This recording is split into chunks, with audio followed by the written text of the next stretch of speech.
Гадаад харилцааны яам энэ 7 хоногт товчтой нэвтрүүлгийн ээлжид дугаар эхэлж байна.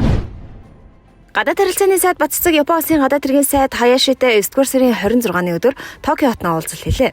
Сайд Баццэг Монгол улсын ерөнхий сайд Оюун Эрдэнэ Монгол улсын төр засаг ард түмнийг төлөөлөв. Ерөнхий сайд Шинзо Абетай салах ёс гүйцэтгэх төрийн ёслолд оролцсон хүндэтгэл үзүүлж байгааг дурдлаа. Мөн тэрээр Шинзо Абе агсан нь Монгол улсад 3 удаа альчилсан ерөнхий сайд төдийгүй Монгол Японы харилцаа хамтын ажиллагаанд онцгой ач холбогдол өгч хоёр улсын харилцааны түүхэнд үнэтэй хувь нэмэр оруулсан эрхэм гэдгээр түүний гигэн дурсгалыг Монголын ард иргэд үрд дурсан санах болно гэдгийг тэмдэглэлээ. Гадаад харилцааны сайд Хаяши Монгол улс Япон улстай хөгжүүлж байгаа стратегийн түншлэлийн харилцаанд өндөр ач холбогдол өгч ерөнхий сайд Шинзо Абетай салах ёс гүйцэтгэх төрийн ёслолд Монгол улсын ерөнхий сайд Оюун Эрдэнэ бичлэн оролцож байгаад талархал илэрхийллээ. Мөн тэрээр Монгол Японы хооронд дипломат харилцаа тогтоосны 50 жилийн хүрээнд Монгол улсад албан ёсны айлчлал хийж сайд Баццэгтэй хоёр улсын харилцааны эх 50 жилийн хэтийн төлөвийн талаар сан салсандаа сэтгэл хангалуун байгаагаа илэрхийлсэн юм. Уулзалтаар талууд хоёр талын харилцаа олон улс бүс нутгийн хамтын ажиллагааны өргөн хүрээтэй асуудлаар дэлгэрэнгүй сан салсан. Тухайлх юм бол гадаад хэргийн сайд Хаяшигийн Монгол улсад хийсэн айлчлалын үеэр ярилцаж тохирсон зүйлсийг ажил хэрэг болгоход анхаарч идэвхтэй хамтран ажиллагаа нотлоо. Мөн 2022 онд хэрэгжүүлэх дээд өндөр түвшний айлчлалын бэлтгэл ажлын талаар сан салцаж энэ хүрээнд Монгол Японы төр хувийн хвшлийн 10 дугаар зөвлөлдөх уулзалтыг энэ онд багтаан зохион байгуулахаар санал нэгдэж хоёр улсын гадаад харилцааны яамд хоорондын ээлж зөвлөлдөх уулзалтыг ойрын хугацаанд хэрэгжүүлэх тогтсон юм.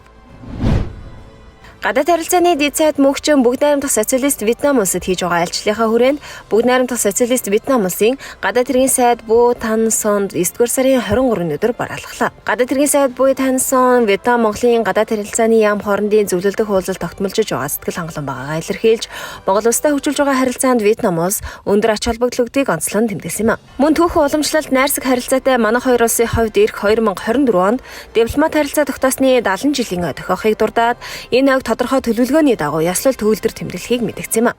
Цаашид дээд өндөр түвшний айлчлалыг тогтмолжуулж улс төрийн харилцааг бэхжүүлэхийн төлөө байгаагаа тэрээр мөн илэрхийллээ.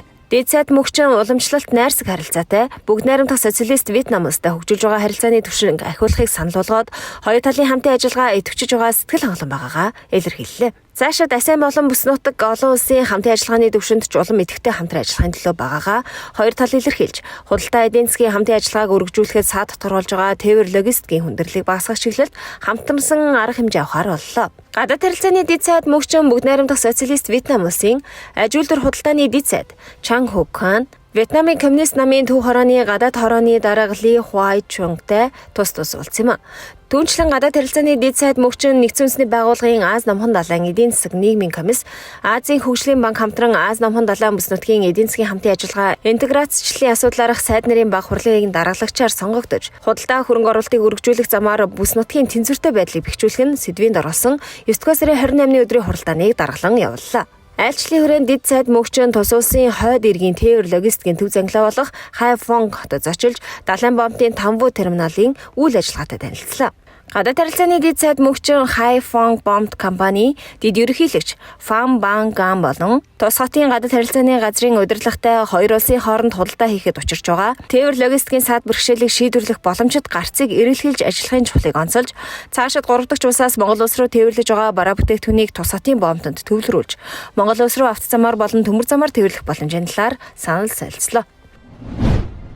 Монгол Хятадын найрамдлын нийлмэлгээс 9-р сарын 26-наас 30-ны өдрүүдэд зохион байгуулсан Монгол Хятадын найрамдлын 7 хоног арга хэмжээний нээлтийн ёслол 9-р сарын 22-ны өдөр болсон юм. Монгол Хятадын найрамдлын 7 хоногийн нээлтийн арга хэмжээнд гадаад харилцааны яамны төрийн нарийн бичгийн даргаан 2 Бүгд найрамдах Хятад ард улсаас Монгол улсад суугаа айлчин сайд Цай Вин руу улсын хурлын гишүүн улсын хурал дахь Монгол Хятадын парламентын бүлгийн дэд дарга Булган Туяа Монгол Хятадын найрамдлын нийгэмлэгийн тэргүүн Бацөх Монгол улсаас Бүгд найрамдах Хятад ард улсад сууж байсан үеийн элчин сайдууд эрдэмтэн судлаачид найрамдлын нийгэмлэгийн гишүүд оролцлоо.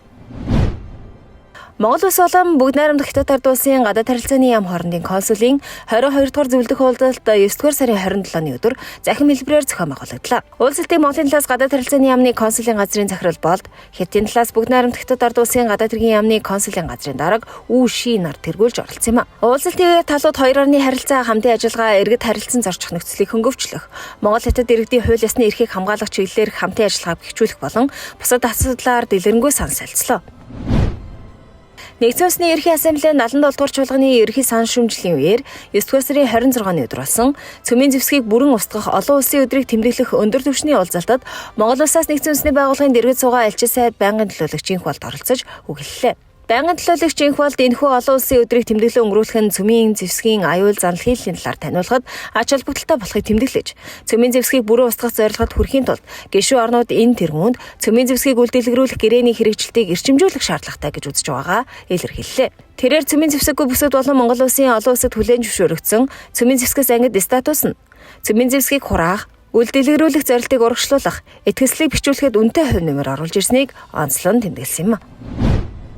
Бүгд найрамд Австри улсын Вена хотноо 9 дугаар сарын 26-наас 30-ны өдрүүдэд болж байгаа олон улсын атомын энергийн агентлагийн ерөнхий баг хурлын ээлжид 66 дугаар чуулганд Цөмийн энергийн комиссийн нарийн бичгийн дарга Манлажав тэргүүтээ Монгол улсын төлөөлөгчид оролцлоо. Цөмийн энергийн комиссийн нарийн бичгийн дарга Манлажав 9 дугаар сарын 27-ны өдөр чуулганы нэгдсэн хуралдаанд манай улсын байр суурийг танилцуулж үг хэлсэн юм а. Манай төлөөлөгчид Цөмийн эрчим хүчний газар, баталгааны газар, техникийн хамтын ажиллагааны газрын төлөөлөлтөд уулзаж олон улсын атомын энергийн агентлагтай хамтран хэрэгжүүлж байгаа төсөл хөтөлбөр зэрэг хамтын ажиллагааны өргөн үрээтэй асуудлаар сан солилцлоо.